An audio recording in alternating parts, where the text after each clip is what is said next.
Good morning, ladies and gentlemen.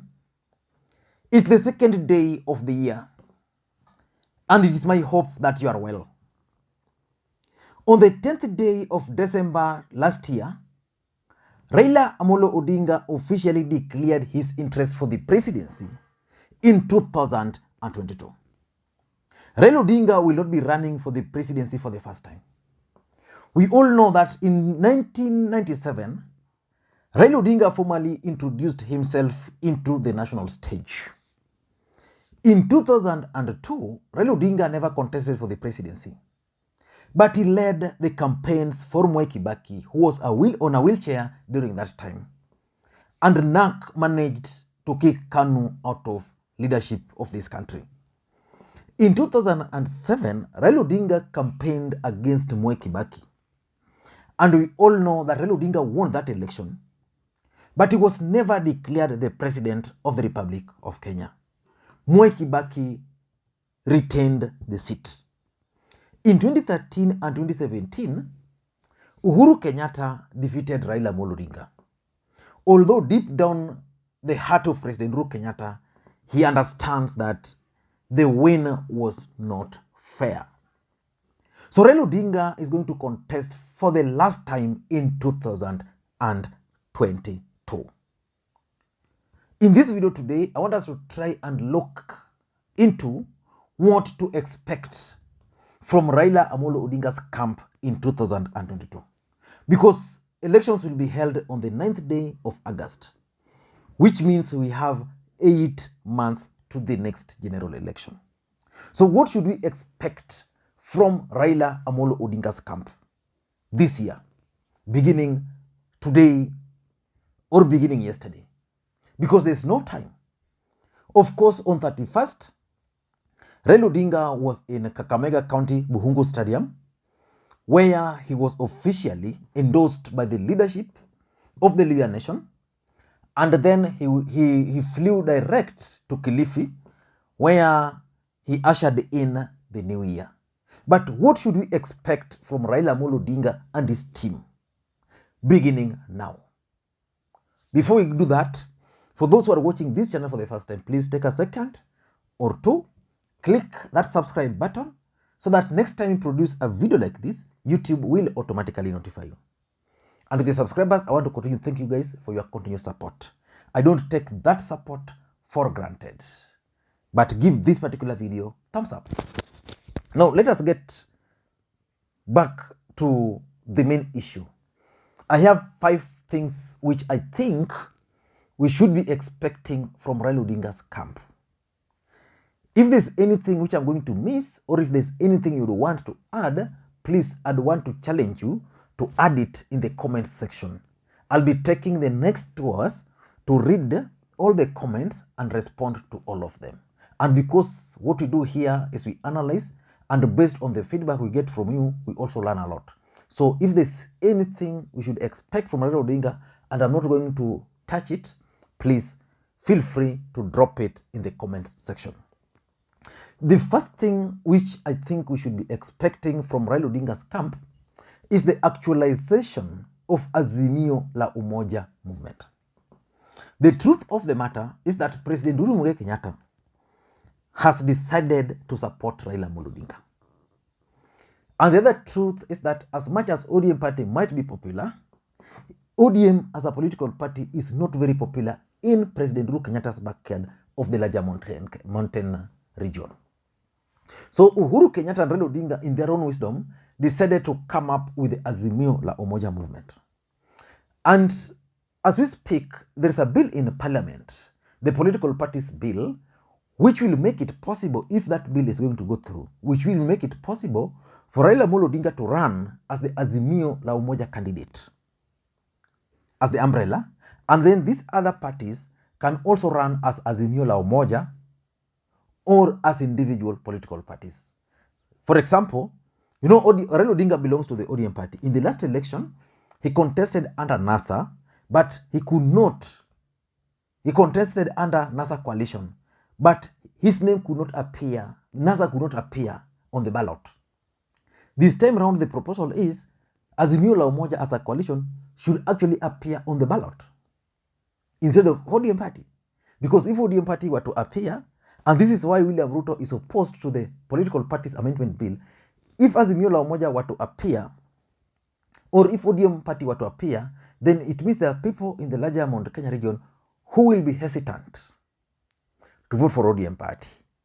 So I think one thing these guys are going to do is to actualize the Azimio la Umoja movement, whether the political party's bill is going to pass or whether it's not going to pass.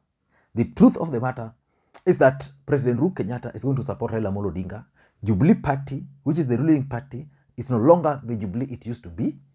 It's being rested. So a new political formation must be brought on board. President Uhuru Kenyatta would not be comfortable supporting Raila Odinga as the ODM presidential candidate, but would rather support him as the Azimio la Umoja candidate. So one thing Raila Odinga and his team must do is to actualize the Azimio la Umoja movement. That's number one. The second thing which I expect from Raila Odinga's camp, which includes President Uhuru Kenyatta, is that they should begin joint rallies. Uhuru Kenyatta and Raila Odinga must begin joint rallies in January. If they don't do that, then time will not be on their side. When the president and Raila Odinga entered into the handshake, one of the expectations was that the president and Raila Odinga were going to sell the handshake throughout the country. The truth of the matter is that that handshake was only sold in Raila Odinga's strongholds.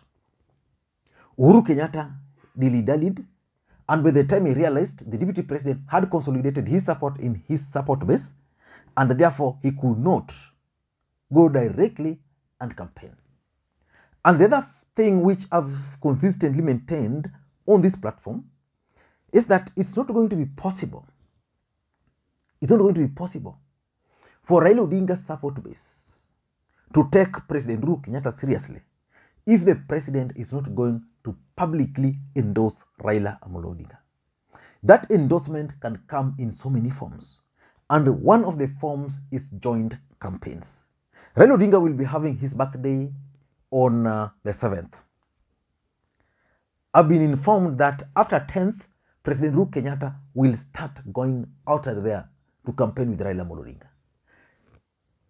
Joint campaigns by these two gentlemen is going to shape the politics of this country. If you listened to the speech by Minor Commander in Buhungu, he alluded to the fact that the president will start campaigning for Raila Odinga, because there are people who believe that they are still waiting for the president's direction, especially the people of the larger Mount Kenya region, the undecided. So the president must move fast, Raila Odinga and his team must move fast and organize these joint campaigns. So that's something which I expect Raila Odinga's camp to do in 2022. The third thing which I expect from Raila Odinga's camp is that they are going to resolve the running mate equation.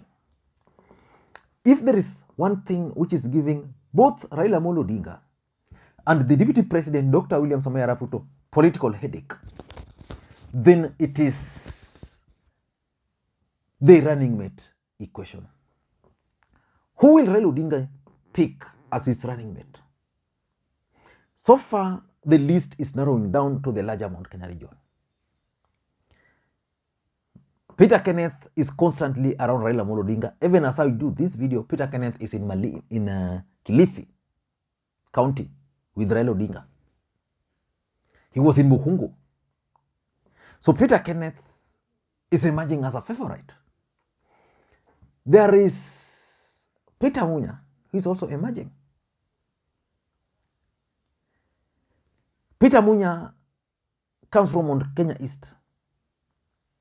And I strongly believe that in the absence of Kalonzo Musyoka, Peter Munya should be the guy.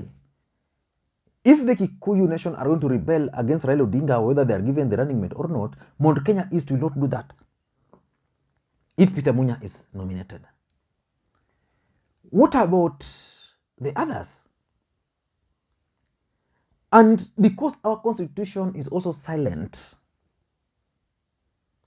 on President Uhuru Kenyatta, I also foresee a possibility of the name Uhuru Muigai Kenyatta emerging as a potential running mate to Raila Odinga in 2022. The law doesn't stop a president from becoming a running mate. Just like the law doesn't stop a running mate like Ruto now from running for the presidency. So it's my hope that in January here or early February, Raila Odinga should have resolved the issue of the running mate. The fourth thing which I expect Raila Odinga and his team to do is to reach on a decision on former NASA core principles, or what I can call the One Kenya Alliance leadership. Is Raila Odinga's 2022 presidential bid going to depend on NASA core principles, the former NASA core principles? Is it going to depend on One Kenya Alliance movement? If these guys are not going to play balls, then what are the options? So in my considered opinion, one of the things which Raila Odinga and his team must deal with is to arrive at the decision whether to work with One Kenya Alliance movement or not. And if they have to work with them, then the time is now. If they are not going to work together, then again, Raila Odinga must look at where he's going to get the numbers. Because politics is a game of numbers, perceived numbers. So he must make that decision. And number 5, I think Raila Odinga and his team must also come up now with a clear communications strategy. If you've been studying Raila Odinga's communication strategy since the handshake or since he declared, something is not very clear. His messaging is not very clear. Raila Odinga, through a revamped communication strategy, must be able to identify a rallying call. What is his rallying call? That can only be achieved if he will have a clear communications strategy. How is Raila Odinga going to appeal to the youths? Another critical question. That will only be possible through a clear communication strategy. His messaging, how are they going to be communicated and coordinated so that when Raila Odinga speaks, Joho speaks, Oparanya speaks, Karini Kega speaks, let's say Peter Kenneth speaks, all his supporters, the messaging is well coordinated. So that if there's an explanation, I want to give you a typical example. You see, like William Ruto and his bottom up, or basically the hustler movement, the hustler narrative. You see, the hustler narrative was spreading like a bushfire in this country. But packaging it became a bit troublesome. So they had to drop it and come up with bottoms-up approach. Again, if you ask Alice Wahome what bottoms-up approach is, you ask Ndindi Nyoro, you ask Susan Kihika, the explanation they'll give you are totally different. Not in sync. So basically, Raila Odinga must restructure his communications strategy. What about propaganda? Politics is a game of propaganda. He must, and the team, come up with the propaganda which is positive, which can help their team. How are they going to respond to William Ruto and his propaganda? In my view, Raila Odinga must work on a clear strategy, communications strategy. I don't know what to think. What about IEBC? What about IEBC? Is Raila Odinga in charge of IEBC? Are they aware of whatever is happening in IEBC? Is he depending on the deep state? And is he sure that that deep state is with him? And what must he do even if he were to get that support of the deep state? Because the truth is, you can depend on deep state and then the deep state fail you at last minute. What will Raila Odinga do? I don't know what to think. Let me hear your thoughts.